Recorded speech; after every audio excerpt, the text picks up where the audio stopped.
ओम अज्ञानतिमिरन्धस्य ज्ञानाञ्जनशलाकया चक्षुरुन्मीलितं येन तस्मै श्रीगुरवे वञ्चाकल्पतरुभ्यश्च कृपासिन्धुभ्यः एव च पतितानां पावनेभ्यो वैष्णवेभ्यो नमो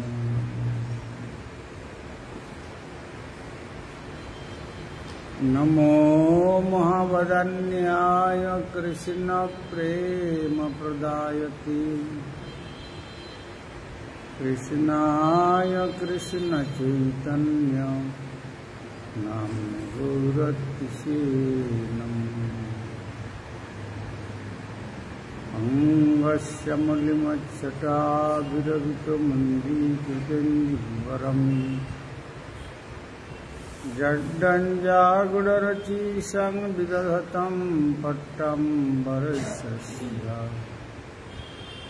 मन्दारण्यविलासीनं मृगिलसद्दमाभिदामोदरम् श्रीराधास्कन्दनिवेशितज्जलभुजं धैम श्रीराधादामोदरम्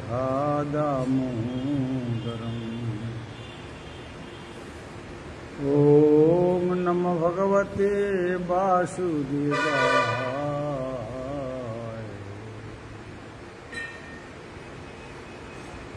श्रुतिछन्दोगक्ख वदति परमं ब्रह्मपूरकम् श्रुतिर्वैकुण्ठखं वदति किल यद्विष्णु सदनम् श्रुतद्वीपञ्चन्यविरलरसिकोऽयं व्रजवनं नवद्वीपं वन्दे परमसुखदं शान्तिदूतम् श्रीमायापुरं वन्दे परमसुखदं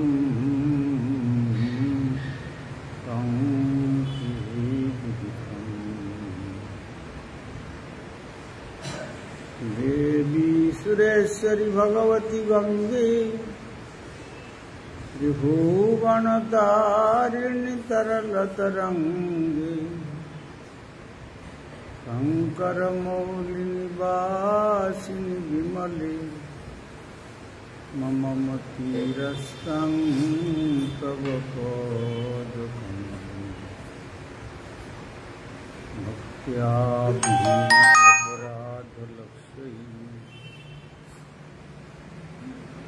चित्तस्य कामादितरङ्गमध्ये कृपामयि त्वां शरणं प्रपन्ना वृन्दे नमस्ते श्रीचरणारविन्दम्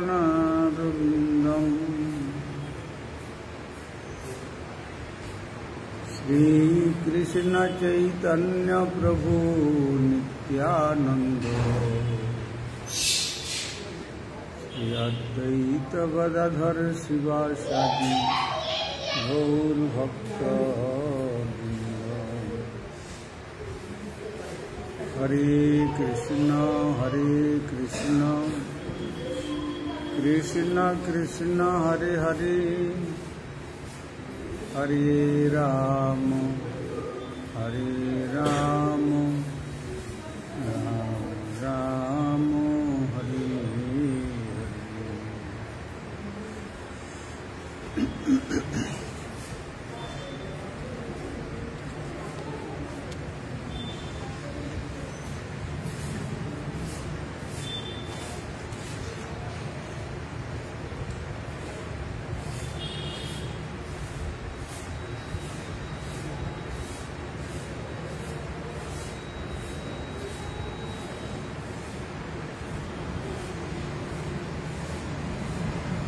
আমরা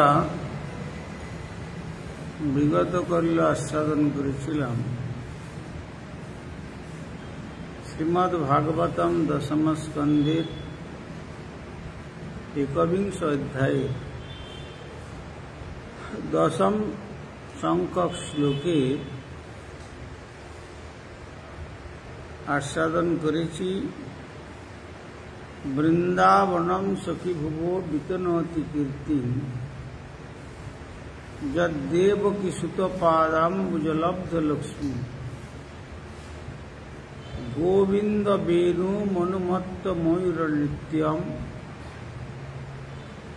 প্রেক্ষাদ্রি শান্নবর কান্য সমস্ত সত্যম।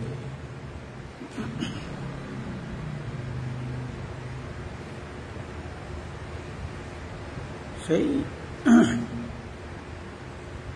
ব্রজেন্দ্র নন্দন লীলা পুরুষোত্তম শ্রীকৃষ্ণের সখাগণ সহ গোচারণে বংশী বাদন করতে করতে যখন যাত্রা করছেন তখন এক একজন সখী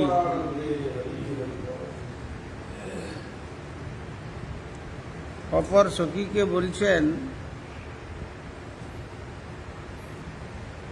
সখী দেবকী নন্দন শ্রীকৃষ্ণের পাদপদ্ম সম্পদ লাভ করে বৃন্দাবন পৃথিবীর মহিমা বিস্তার করেছে, আর শ্রী গোবিন্দের বেণু শ্রবণ করে ময়ূরেরা যখন মত্ত হয়ে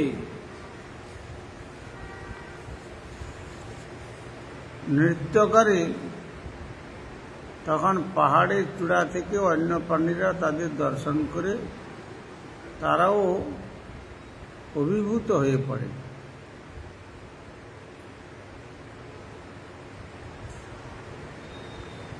এই শ্লোকের তাৎপর্য অবলম্বনে আমরা আস্বাদন করেছি শ্রীধর স্বামীপাদ বিশ্লেষণ করেছেন, যেহেতু এই শ্লোকে বর্ণিত ক্রিয়াসমূহ অন্য কোনো জগতেই ঘটে না, তাই এই পৃথিবী অসামান্য বাস্তবিক পক্ষে অপূর্ব বৃন্দাবনের দ্বারাই এই পৃথিবীর গরিমা বিস্তারিত হচ্ছে, কারণ এটি হচ্ছে শ্রীকৃষ্ণের লীলাভূমি। শ্রীকৃষ্ণের লীলাভূমি হওয়ার জন্য এই ভূলোকের বিশেষ গরিমা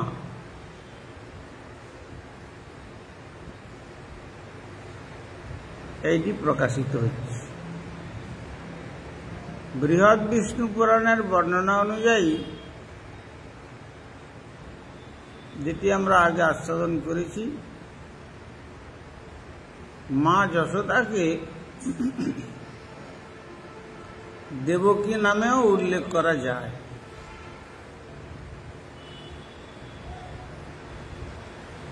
বৃহৎ বিষ্ণু পুরাণে কি বলছেন?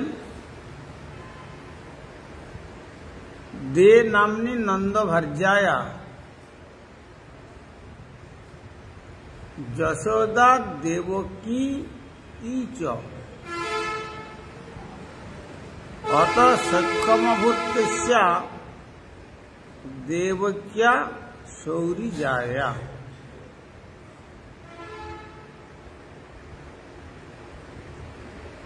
দে নামনি নন্দ ভার্যায়া যশোদা, অর্থাৎ নন্দের যে ভার্যা, ভার্যা মানে পত্নী, নন্দের পত্নীর দুটি নাম ছিল, যশোদা এবং দেবকী। দে নামনি নন্দ ভার্যা যশোদা দেবকী চ। সুতরাং এটি স্বাভাবিক ছিল যে তিনি নন্দপত্নী, যে কথা আমরা মূল অনুবাদেতে আস্বাদন করেছি। শৌরীর মানে বসুদেবের পত্নী দেবকীর সঙ্গে সখ্যতা গড়ে তুলবেন। দুজনের এক নাম হলে যেমন আনন্দ হয়, তেমনি দেবকীর যেহেতু বসুদেবের ভার্যা, আর তেমনি নন্দ মহারাজের যে মহারানী নন্দরানী, তার যশোদা এবং দেবকী নাম হওয়ার জন্য এদের সঙ্গে খুব সখ্যতার ভাব ছিল। তাই ছিল বিশ্বনাথ চক্রবর্তী ঠাকুর এভাবে কৃষ্ণলীলা বর্ণন করেছেন যে যেন বৃন্দাবনে ময়ূরেরা কৃষ্ণকে অনুরোধ করছিল, গোবিন্দ দয়া করে আমাদের নৃত্য করাও।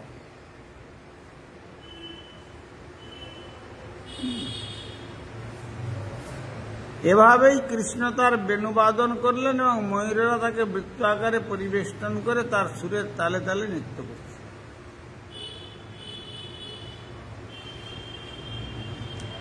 কেননা কৃষ্ণের যখন যা ইচ্ছা হয়, বংশী হচ্ছেন তার যাকে বলে দূত, প্রিয় বংশীকে দিয়েই তিনি তার সেই সুরের মাধ্যমে তাদের কর্ণে প্রবেশ করান যে আমি তোমাকে আহ্বান করছি।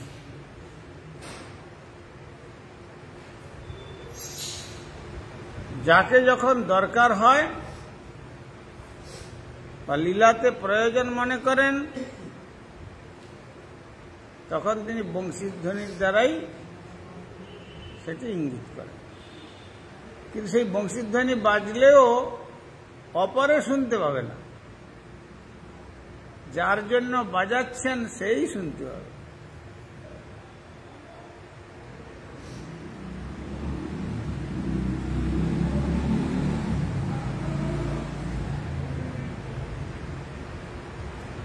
যশোমতী যখন শুধু যশোমতীর কানে বংশী বাজছে, আমাকে ননি দাও ক্ষুধার্তন, আবার সেই বংশীধ্বনি যখন নন্দবাবার কানে লাগছে তখন বলছে যে আমাকে ননি চুরির দায়ে আমাকে বন্ধন করে দিয়েছে, আমি বাঁধা আছি এখানে, দেখো।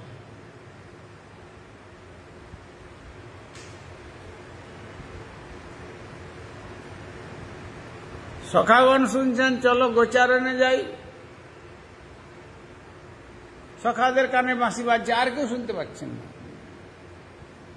এই যেমন আমরা যেমন একজনের গোপন কথা নিজের কানের কাছে গিয়ে বলতে হয় তবে যে সে শুনতে পায়, শ্রীকৃষ্ণের বংশী তা নয়। তিনি যাকে মনে করবেন সেই রকম বাদন করলে তার কানেই কেবলমাত্র বংশী প্রতিধ্বনিত হবে। আর যখন তিনি ডাকছেন যে তাহলে হে রাধে তুমি তাহলে ঘাটে এসো জল আনার জন্য, তখন আর আয়া না দিয়ে এরা কেউ কিছু শুনতে পাচ্ছেন না।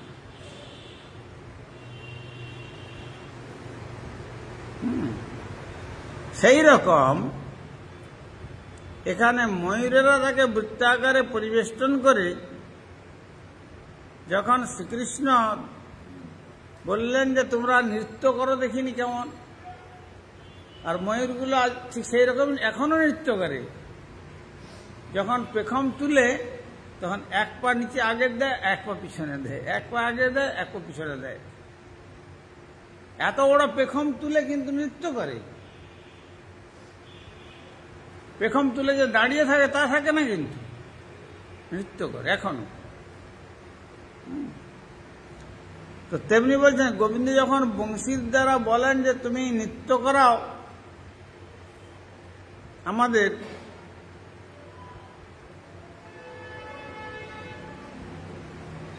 এভাবেই কৃষ্ণ তার বেণুবাদন করলেন। আর তখন কেবল ময়ূরেরাই শুনতে পেল, আর ময়ূরেরা শ্রবণ করে তাকে বৃত্তাকারে পরিবেষ্টন করে তার সুরের তালে তালে নৃত্য করছিল। কিন্তু সেই সুরের তাল আবার অপর কেউ শুনতে পায়নি, কেবল ময়ূরেরা শুনতে পাচ্ছে। আর শুনে তারা কৃষ্ণকে পরিবেষ্টন করে তারা পেখম তুলে নৃত্য করছে। আর নৃত্যের মাঝখানে দাঁড়িয়ে থাকার সময় তিনিও গান করলেন এবং নৃত্য করলেন। শ্রীকৃষ্ণ তাদের মাঝখানে দাঁড়িয়ে তিনিও নৃত্য করলেন এবং গান করলেন।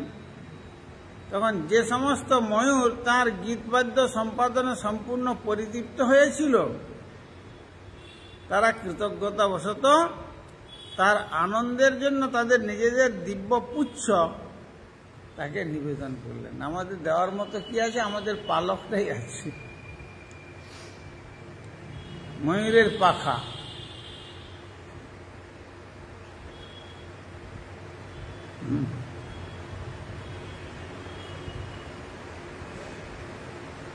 তো গীতবাদ্য সম্পাদনকারীর স্বাভাবিক রীতি অনুযায়ী আনন্দের সঙ্গে কৃষ্ণ সেই উপহার সমূহ গ্রহণ করে একটি পালককে তার মস্তকের উপরে পাগড়ির চূড়ায় স্থাপন করলেন। আর শান্ত প্রাণীগণ যেমন হরিণ, ঘুঘু পাখিরা কৃষ্ণ নিবেদিত এই দিব্য আমোদপূর্ণ অনুষ্ঠানটি মহানন্দে আস্বাদন করেছিল এবং ভালোভাবে তা দেখার জন্য দলবদ্ধভাবে তারা সবাই পাহাড়ের চূড়ায় চলে গিয়েছিল, যাতে তারা সম্পূর্ণরূপে কৃষ্ণের এই বৃন্দাবনের ময়ূরের সঙ্গে নৃত্য এবং গান এটি আস্বাদন করতে পারেন। তারপর শ্বাসরোধকারী এই অনুষ্ঠান দর্শন করে তারা ভাবাবেশে অভিভূত হয়েছিল। কে কতক্ষণ শ্বাস বন্ধ করে থাকতে পারে? এই সব লীলা করছেন। শ্রীল সনাতন গোস্বামী মন্তব্য করেছেন যে বৃন্দাবনে যেহেতু কৃষ্ণ খালি পায়ে চলাফেরা করেন, তাই এভাবেই তাঁর পাদপদ্মের চিহ্নের দ্বারা পৃথিবীকে তিনি প্রত্যক্ষভাবে অঙ্কিত করেন। তার ফলে বৈকুণ্ঠ থেকেও এই অপ্রাকৃত ভূমি অধিক মহিমাময়।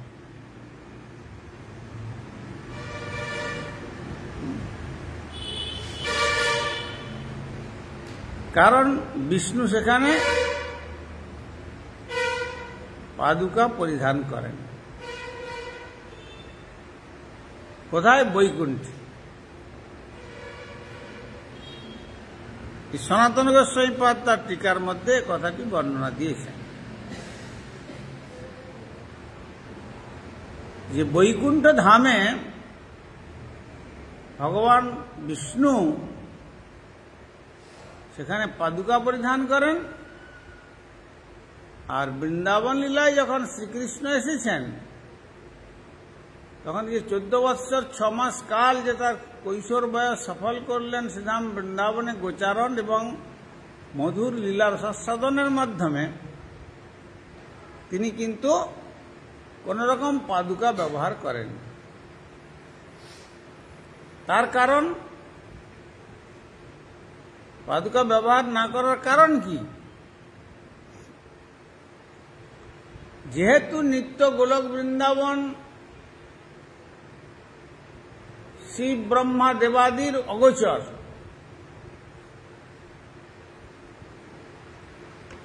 কিন্তু যখন তিনি এই ভৌম বৃন্দাবনে যোগমায়ার দ্বারা ধামকে প্রকট করে এই লীলা বিস্তার করেছিলেন, সেই সময়তে আমরা আগে শুনেছি ব্রহ্মা বৃক্ষাদির জন্ম প্রার্থনা করেছেন,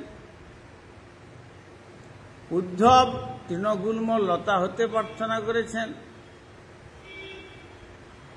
শঙ্কর তো সাক্ষাৎ রূপে দর্শন না পেয়ে গোপেশ্বর রূপে তিনি নারী মূর্তি ধারণ করে দাঁড়ি হয়ে রাধারানীর সেবা করছেন বৃন্দাবনের চারধারে। চাকলেশ্বর, নন্দীশ্বর, ভূতেশ্বর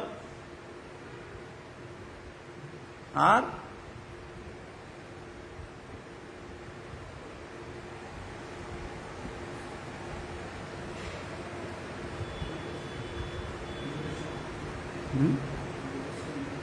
সব বললাম। হ্যাঁ, চাকলেশ্বর হচ্ছে গোবর্ধনে, নন্দ বাবার ওখানে পাহাড়ের নন্দীশ্বর রূপে, আর যমুনার তটে গোপেশ্বর রূপে, আর বৃন্দাবন এখানে মথুরা ভূতেশ্বর রূপে।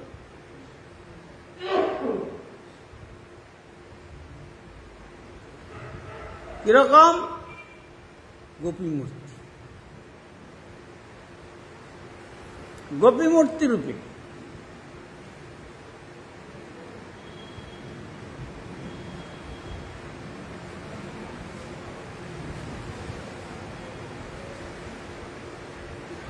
এই জন্য গোপেশ্বর হচ্ছেন শিবের এক গোপী মূর্তি, আর গোপী ঈশ্বর হচ্ছেন গোপীগণের যিনি ঈশ্বর, তিনি হচ্ছেন কৃষ্ণ। কিন্তু এখানে মানুষ কখনো গোপেশ্বর বলে ফেলেন কৃষ্ণকে, কখনো এটা গুলিয়ে ফেলেন। এই জন্য জয় জয় গোপীশ্বর ওখানে আছে, জয় জয় গোপীশ্বর বৃন্দাবন মাঝ, জয় জয় কৃষ্ণ সখা বটু দ্বিজরাজ।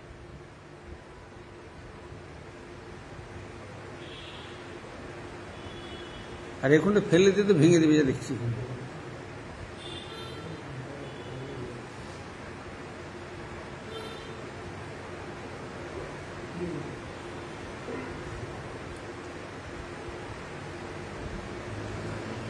তো সুতরাং এইভাবে সকলের মনোবাসনা একদিক থেকে পূর্ণ করছেন। কে তৃণ হয়ে আছেন, কে গুল্মলতা হয়ে আছেন, কে বৃক্ষ হয়ে আছেন, বা আরো কত রকম কি সব। বিশেষ করে যারা তৃণগুল্মলতা, কে ব্রহ্মা, কে শিব, কে বা ইন্দ্র, কে বা চন্দ্র, কে বা বরুণ, কে বা কুবের, নানা রকম সব দেবদেবী, তারা আমার কৃপা লাভ করবার জন্য বৃন্দাবনে এইভাবে তারা জন্মগ্রহণ করে আছেন। তো আমি কি এত নিষ্ঠুর হয়ে তাদের উপরে একবারে পাদুকা দিয়ে মারিয়ে যাব? তারা তো একটু আমার চরণ ধুলির জন্য কঠোর তপস্যা করেও পায় নাই। তাই আমার এই বৃন্দাবন লীলাতে তারা যখন এইভাবে এত কঠোর তপস্যা করে তৃণগুল্ম বৃক্ষ আদি জন্মগ্রহণ করেছেন, সেই জন্য তিনি বৃন্দাবন লীলাতে কোনো পাদুকা ব্যবহার করেন। আর পাদুকা লীলাটা মথুরা থেকে শুরু হয়েছে। মথুরা, দ্বারকা এবং কুরুক্ষেত্র, সেখানে পাদুকার ব্যবহার চলছে। আর ময়ূর পুচ্ছটা কেন ধারণ করছেন? ভগবান শ্রীকৃষ্ণের একটি বিশেষ বৈশিষ্ট্য হল, যদি সোনাদানা মণিমাণিক্য দিয়েও তার মস্তকের মুকুট তৈরি করা হয়, তাহলে সেখানে তার উপরে ময়ূরের পাখা দেওয়া হয়, তা না হলে শোভনীয় হয় না। কারণটা কি? যে একটা সামান্য পাখির পাখা, কোথায় সোনাদানা মণিমাণিক্য আর তার উপরে একটা পাখির পালক, কারণ কি? কারণ হচ্ছে যখন শ্রী ভগবান নিত্য গোলক বৃন্দাবনে বিরজার কুঞ্জে বিরাজ করছিলেন,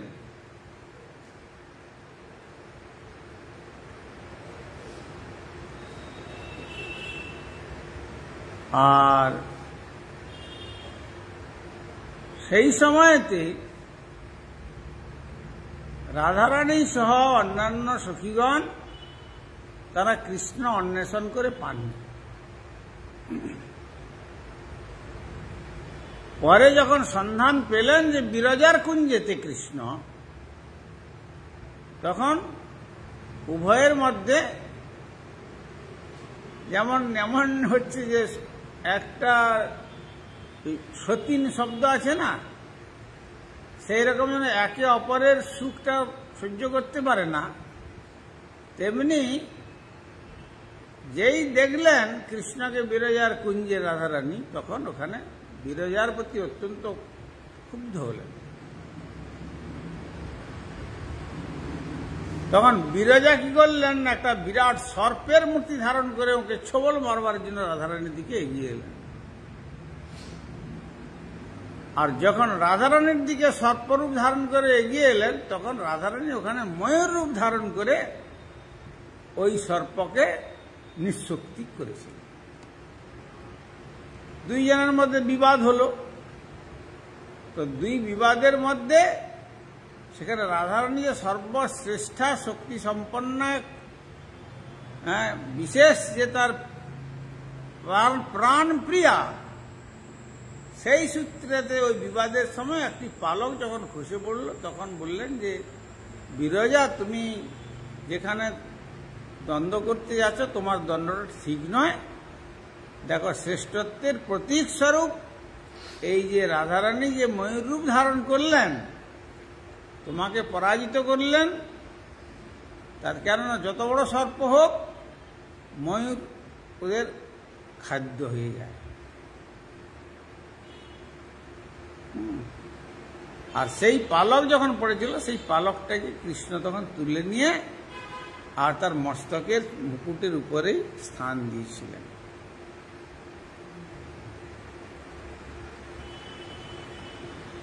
আর কবিগণ বলেছেন যে ময়ূরের তারা শরীর দিয়ে তারা বিষয় সম্ভোগ করে না,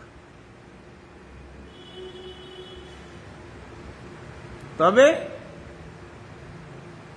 তারা যখন কালো মেঘ কৃষ্ণের নবজলধর যে বর্ণ, সে কালো মেঘ যখন দর্শন করে, তখন ময়ূরেরা খুব পেখম তুলে খুব নৃত্য করতে থাকে আনন্দে।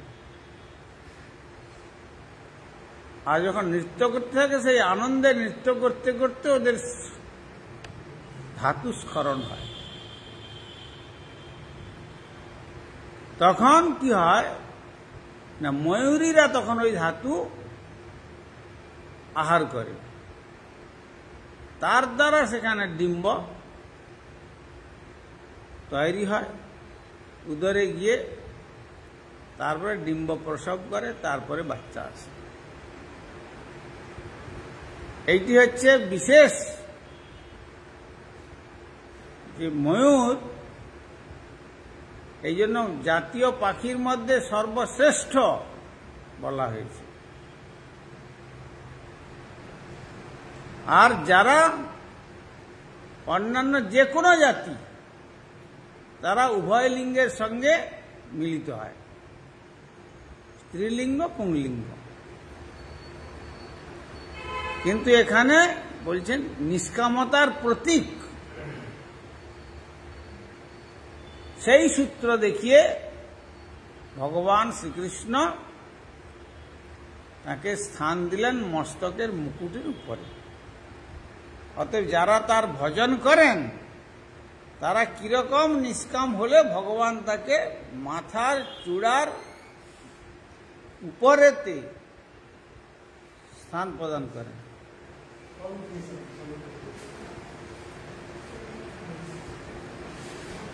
তো সুতরাং এই জন্যই শ্রীকৃষ্ণের মাথায় ময়ূরপুচ্ছ, নাহলে একটা সামান্য পাখির পালক আর কোথায় সোনা দানা মণি মাণিক্য খচিত মুকুট, কি মূল্যায়ন! কিন্তু সেইটি আমরা না দেখলে কৃষ্ণের মাথায় ময়ূরের পাখা যেন মন ভরে না। এমনই ভগবানের ইচ্ছা, ময়ূর পাখা থাকলেই সুন্দর শোভিত হচ্ছে। এখানে যেমন একাধারে রাধারানীর শ্রেষ্ঠত্ব এবং শ্রীকৃষ্ণ আরাধনার যে বিশেষ বৈশিষ্ট্য এবং কারা আরাধনা করবেন এবং কৃষ্ণ কাকে আত্মসাৎ করবেন, আর এটাকে ঠেলে তুলো না।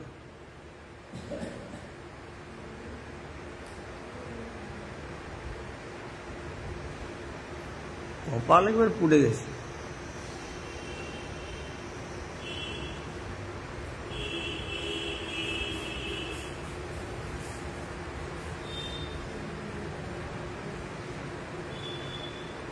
সেই জন্য ভগবান সেই ব্যক্তিকেই গ্রহণ করেন সেবক রূপে। এই জন্য কবিরাজ গোস্বামী বলেছেন কৃষ্ণ ভক্ত নিষ্কাম, অতএব শান্ত। ভুক্তি মুক্তি সিদ্ধি কামী সকলই অশান্ত। অতএব ময়ূরপুচ্ছটি হচ্ছে কি না নিষ্কামতার প্রতীক।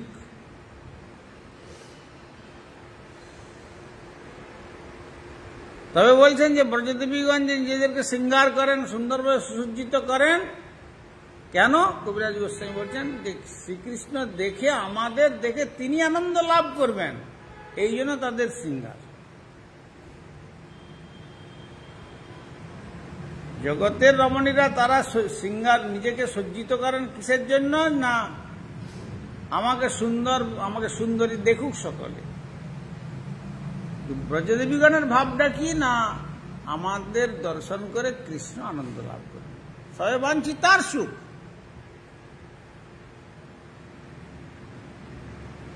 এইটাই পার্থক্য। এই জন্য আত্মেন্দ্রিয় প্রীতি বাঞ্ছা তারে বলি কাম, এটা আত্মেন্দ্রিয়ের ব্যাপার। আর কৃষ্ণেন্দ্রিয় প্রীতি ইচ্ছা, তারা শৃঙ্গার করছেন কিন্তু কৃষ্ণের প্রীতির জন্য, তারে বলে প্রেম। অতএব কাম প্রেম বহুত অন্তর, কাম অন্ধতম, প্রেম নির্মল ভাষা।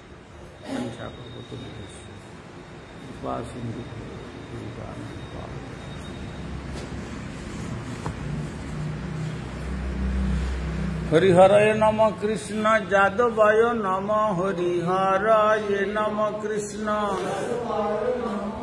যাদবায় মাধবায় কেশবায় নম,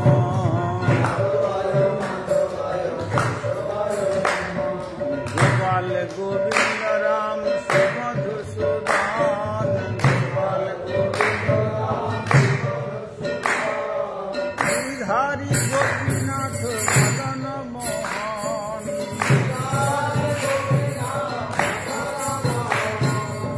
চৈতন্য নিত্যানন্দ শ্রী অদ্বৈত সীতা,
लीला प्रकाश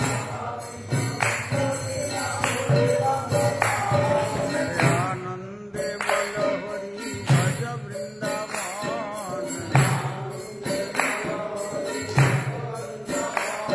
हरि गुरु वैष्णवपति जइया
गिरिधारी श्री राधा गोविंद गोपीनाथ मदन मोहन श्री जगन्नाथ बलदेव सुभद्रा श्री राधा राधा मंदिर धामेश्वर श्री गौर सुंदर श्री जगन्नाथ देव श्री गिरिराज महाराज श्री राधा दामोदर जी ग्रंथराज श्रीमद भागवतम तुलसी महारानी तथा संध्याकालीन भागवत अधिवेशन महामहोत्सव पूजा परमाराध्य श्री गुरुपाद पद्म विष्णुपाद श्री श्रीमद भक्ति कुमुद संत गोस्वामी ठाकुर पूजा जगत गुरु श्रील प्रभुपाद भक्ति सिद्धांत सरस्वती गोस्वामी ठाकुर पूजा सबार सद सुचिनंदन श्री गौर सुंदर पूजा सबार सद श्रील प्रभुपाद पूजा श्री रूपान गुरुवर्ग पूजा ग्रंथराज श्रीमद भागवतम पूजा श्रोता भक्त वृंद पूजा श्री श्रीनिताई गौर